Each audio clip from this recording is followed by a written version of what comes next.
আপনার আধার কার্ডে আপনার অ্যাড্রেস কি ভুল আছে বা আপনি আপনার ঠিকানা বদলেছেন, সেই ঠিকানাটা আধার কার্ডে আপডেট করতে চান, সেক্ষেত্রে আজকের ভিডিওটা আপনার জন্য খুবই হেল্পফুল।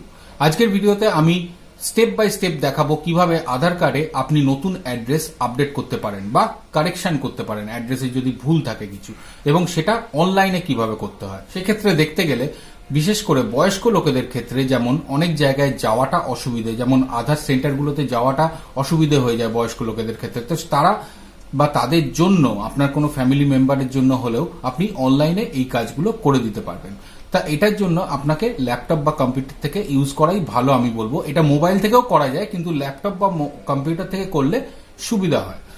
আমি আমার চ্যানেলে সাধারণত এরকম অনলাইনে কিভাবে আপনারা নানান কাজ ইজিলি করতে পারেন সেই সব ভিডিওই বানাই, সেগুলোর উপরই জোর দিই, কারণ যাতে লোকে এই সম্বন্ধে এডুকেটেড হয় এবং নানান জায়গায় গিয়ে লাইন দেওয়া বা সময় অপচয় না করে অনলাইনে যাতে এই কাজগুলো সহজে করতে পারে, এই জিনিসগুলোই আমি শেখাই। তাই আমার চ্যানেলটা খুবই হেল্পফুল আর ইনফরমেটিভ এই ধরনের কাজের জন্য। তাই চ্যানেলে প্রথমবার এসে থাকলে অবশ্যই চ্যানেলটিকে সাবস্ক্রাইব করে রাখবেন যাতে কোনো কিছু মিস না করেন। অনলাইনে আধারে কিছু জিনিস আপনি আপডেট করতে পারেন, সবকিছু করা যায় না, কিছু লিমিটেশনস আছে, কিন্তু তার মধ্যে যেমন আপনি অ্যাড্রেস আপডেট করতে পারেন, আপনার ডেট অফ বার্থ আপডেট করতে পারেন, আপনার নাম যদি কোনো ভুল থাকে মানে নামের স্পেলিং এ বা কিছু, এই ভুলগুলো আপনি সংশোধন করতে পারেন।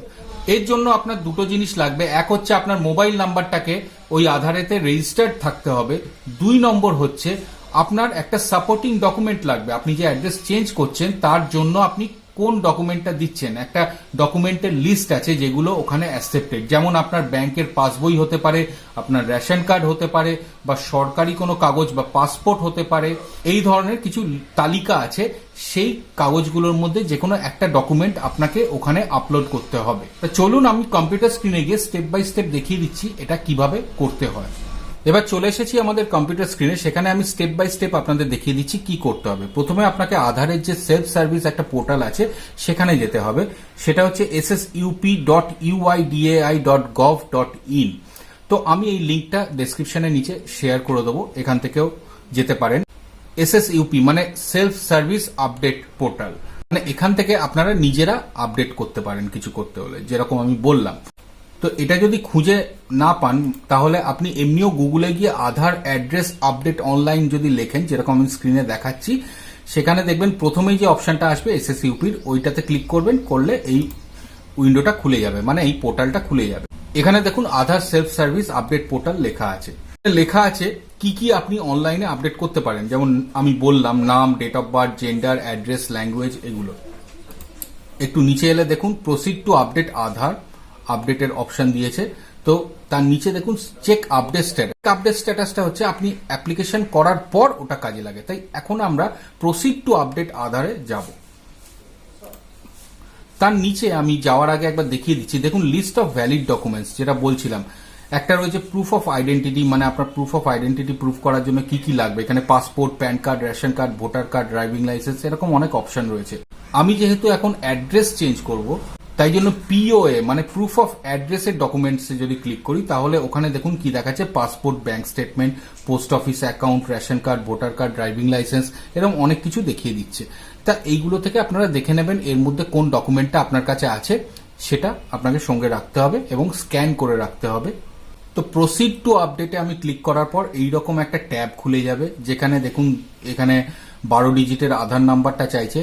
তো 12 ডিজিটের আধার নাম্বারটা বসিয়ে দেবেন, এখানে আমি বসিয়ে দিয়েছি। তারপর এই ক্যাপচাটা এখানে যেটা দেওয়া আছে সেটা দেবেন, দিয়ে সেন্ড ওটিপিতে ক্লিক করবেন। সেন্ড ওটিপিতে ক্লিক করার পর আপনার মোবাইলে যে রেজিস্টার্ড মোবাইল নাম্বার আছে সেই মোবাইলটা সঙ্গে রাখবেন। এমন নয় যে এটা স্মার্টফোনই হতে হবে, এটা নর্মাল কিপ্যাড ফোন হলেও চলবে, কারণ ওতে শুধু একটা SMS আসবে, একটা কোড আসবে, ওটিপি আসবে। সেই ওটিপিটা এখানে বসিয়ে দেবো। বসিয়ে দেওয়ার পর লগ ইন করার পর এইরকম একটা পোর্টাল খুলে যাবে।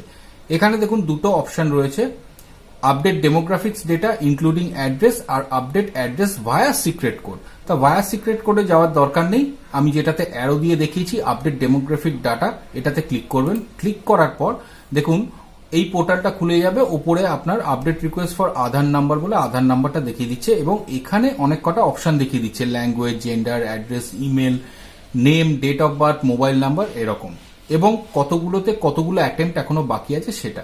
তা তা আমি এখান থেকে যেহেতু অ্যাড্রেস করছি তাই অ্যাড্রেসটা সিলেক্ট করে নেব। অ্যাড্রেসটা সিলেক্ট করে নিলাম, এটা হাইলাইটেড হয়ে গেল। এবার নিচে প্রসিড অপশনে ক্লিক করব। প্রসিডে ক্লিক করার পর এই পোর্টালটা খুলে যাবে, যেখানে দেখুন একটা পপ আপ মেসেজ দেখাচ্ছে ডিয়ার রেসিডেন্ট, যে আপনি অ্যাড্রেসটা চেঞ্জ করার অপশনটা সিলেক্ট করেছেন এটাই, এবং আপনি কতবার কোন জিনিসটা আপডেট করতে পারেন সেটাও দেখিয়ে দিচ্ছে এখানে। মানে নাম আপনি লাইফ টাইমে দুবার চেঞ্জ করতে পারেন, ডেট অফ বার্থ একবার খালি আপডেট করতে পারেন, জেন্ডারও একবার, এরকম কিছু দেওয়া আছে। নিচে যে বক্সটা আছে yes I am aware of this, এটাতে চেক করে দেবেন, মানে এটাতে ক্লিক করে তারপর প্রসিডে ক্লিক করবেন। তখন দেখুন আপনার এই পোর্টালটা খুলে যাবে, যে দেখুন ওপরে আপনার আধার নাম্বারটা দিয়ে দিয়েছে, আর ওখানে প্রথম অ্যারোটা যেখানে আমি দিয়েছি সেখানে দেখুন দেখাচ্ছে you have selected address for update, মানে আপনি অ্যাড্রেস আপডেটের জন্য সিলেক্ট করেছেন। নিচে আপনার যে কারেন্ট যে অ্যাড্রেসটা আপনার আধারে রয়েছে সেটা দেখিয়ে দিচ্ছে। আর 3 নম্বর যে অ্যারোটা দিয়েছি সেখানে দিয়েছে এন্টার দ্য ডিটেলস, মানে ওখানে আপনার এবার আপনি নতুন যে অ্যাড্রেসটা আপডেট করতে চাইছেন বা আপনার যে ঠিক অ্যাড্রেসটা দিতে চাইছেন সেইটা এখানে পুট করতে হবে। তা কেয়ার অফ দিয়ে শুরু হচ্ছে, অনেকে ওয়াইফ অফ বা সান অফ এরকম দেয়, সেরকমও দিতে পারেন, অথবা কেয়ার অফ নিজের নামও দিতে পারেন। দিয়ে তারপর অ্যাড্রেসটা যেরকম আছে, স্ট্রিট নেম মানে রাস্তার নাম, এরিয়া যে এরিয়ায় মানে যে সেক্টরে থাকেন, যদি কোনো জেলায় থাকেন সেই সেক্টরের নামটা দিতে হবে, ল্যান্ডমার্ক যদি দিতে চান ল্যান্ডমার্ক দিতে পারেন, তারপর পিনকোডের জায়গায় পিনকোড, আপনার পোস্ট অফিস কি, যা যা চাইছে যেরম যেরম চাইছে একদম ঠিক ঠিক দেবেন। এবং সেটা ডকুমেন্টে যা আছে, মানে আপনি যে ডকুমেন্টটা দিচ্ছেন, ধরে নেওয়া যাক আপনি পাসপোর্ট দিচ্ছেন বা ব্যাংকের পাসবই দিচ্ছেন, তো সেই ডকুমেন্টে যেটা দেওয়া আছে সেটাই কিন্তু দেবেন। যদি কোথাও স্ল্যাশ থাকে বা স্ল্যাশের জায়গায় ড্যাশ থাকে, তো ওই ডকুমেন্টে যেটা আছে স্ল্যাশ বা ড্যাশ সেইভাবেই দেবেন। আদারওয়াইজ এটা ক্যান্সেল হয়ে যেতে পারে, কারণ ওইটা আপনি যেহেতু সাপোর্টিং হিসেবে দিচ্ছেন, আমি এটা ইম্পর্টেন্ট বলে রাখছি, তাই ওটা অনুযায়ী আপনি অ্যাড্রেসটা ঠিকঠাক পুট করবেন। মানে হয় না কোনো কোনো নাম্বার 1/2, সেটা কেউ 1-2 লেখে, 1/2 লেখে, তো সেটা যেরকম আপনার ডকুমেন্টে আছে সেভাবেই ওখানে দেবেন। দেওয়ার পর এবার আপলোড ভ্যালিড ডকুমেন্ট, মানে আপনার যে ডকুমেন্টটা এখানে আপলোড করছেন সাপোর্টিং হিসেবে সেটা দিতে হবে। এখানে ক্লিক করলে সব অপশনগুলো দেখিয়ে দেবে এই অ্যারোটায়। তা আমি এখান থেকে যার করছি তার ব্যাংক স্টেটমেন্টটা বা পাসবুক যে অপশনটা আছে ওটা সিলেক্ট করে নিচ্ছি, কারণ তার পাসবইয়ের যে ফার্স্ট পেজটা সেটা আমি এখানে দিচ্ছি। তো সেইটা আমি আপলোড করে দিলাম। আর মনে রাখবেন এটা 2 MBর বেশি যেন না হয়। এখানে আপনি জেপিইজি বা পিডিএফ ফরম্যাট এই দুটো ফরম্যাটেই আপলোড করতে পারেন, কিন্তু 2 MBর যেন বেশি না হয়, তাই খুব হাই রেজলিউশনে এটাকে স্ক্যান করবেন না, আপনি মোবাইল থেকেও স্ক্যান করে করতে পারেন। করার পর এখানে প্রিভিউ বলে যে নিচে অপশনটা আছে ওখানে ক্লিক করে একবার দেখে নেবেন। প্রিভিউ মানে আপনি লাস্ট সাবমিট করার আগে একবার দেখে নেওয়া যে আমি যে অ্যাড্রেসটা পুট করলাম যেটা চাইছি ঠিকঠাক আছে কিনা।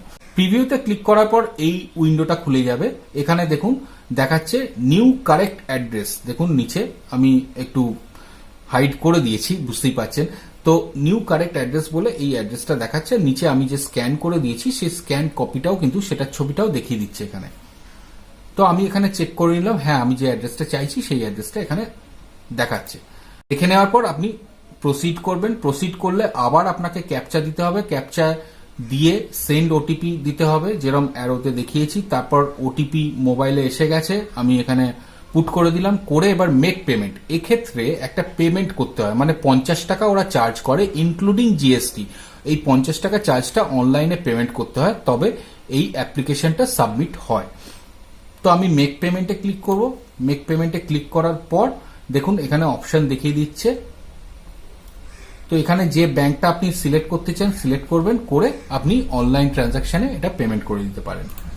পেমেন্টটা হয়ে যাওয়ার পর আপনাকে আপনার অ্যাকনলেজমেন্ট স্লিপটা ডাউনলোড করার একটা অপশন দেবে, সেটাকে ডাউনলোড করে নেবেন। কারণ আপনি যে অ্যাপ্লিকেশনটা করলেন, আপনি যে পেমেন্টটা করলেন তার একটা অ্যাকনলেজমেন্ট স্লিপ বলা যায়, সেটা আপনার রেফারেন্সের জন্য এখানে থাকবে। এখানে দেখবেন আপনি আধার নাম্বার, ইউআরএন নাম্বার মানে আপডেট রিকোয়েস্ট নাম্বার, আমি যে অ্যাপ্লিকেশন করলাম আপডেট করার সেই রিকোয়েস্ট নাম্বারটা, আর কত টাকা পেমেন্ট করেছি এটা রয়েছে। আর নিচের দিকে দেখুন দেয়া রয়েছে যে এক্সিস্টিং আর কারেক্টেড অর চেঞ্জ টু, মানে এক্সিস্টিং মানে এখন যে আপনার অ্যাড্রেসটা রয়েছে এবং আপনি যে অ্যাড্রেসটাতে সেটাকে চেঞ্জ করতে চাইছেন, দুটোই বাঁদিকে আর ডান দিকে বলে দেখিয়ে দিচ্ছে। তো এটাকে আপনি অবশ্যই সেভ করে রাখবেন, প্রিন্ট আউটও নিয়ে রাখতে পারেন। তাহলে এইভাবেই কিন্তু আপনি আপনার অ্যাড্রেসটা কারেকশনের জন্য অনলাইনে অ্যাপ্লাই করতে পারেন এবং অ্যাপ্লাই করার 7 থেকে 10 দিনের মধ্যে এটা হয়ে যাওয়ার কথা। ওরা বলে 48 ঘন্টা, সবসময় 48 ঘন্টায় হয়তো হয় না, ভাগ্য ভালো থাকলে 2-3 দিনে হয়ে যেতে পারে।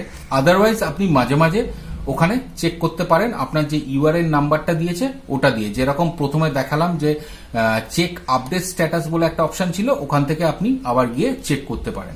যদি ওটা হয়ে গিয়ে থাকে তাহলে অনলাইনে আপনি ওটাকে ডাউনলোড করে নিতে পারেন, আপনার আধার যে আপডেটেড হয়ে গেছে সেই কপিটাকে।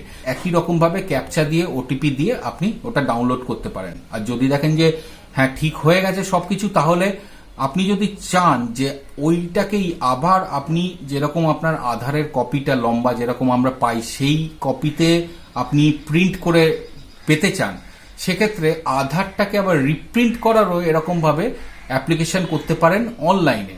তাহলে ওই রকম ভাবেই আধার যেরকম লম্বা কপিটা আমরা পাই গ্লসি পেপারে, সেরকমই আধার সেন্টার থেকে আপনার কাছে বাই পোস্ট চলে আসবে। সেটাও অনলাইনে অ্যাপ্লাই করলে করার সময় 50 টাকা অনলাইনে ওরকম পেমেন্ট করতে হয়। যদি আপনারা সেটাও জানতে চান যে কিভাবে রিপ্রিন্টের জন্য অনলাইনে অ্যাপ্লাই করা যায়, তো তার উপর আমি অলরেডি একটা ভিডিও আগে বানিয়েছিলাম এবং তাতে আমি স্টেপ বাই স্টেপ পুরোটাই দেখিয়েছি।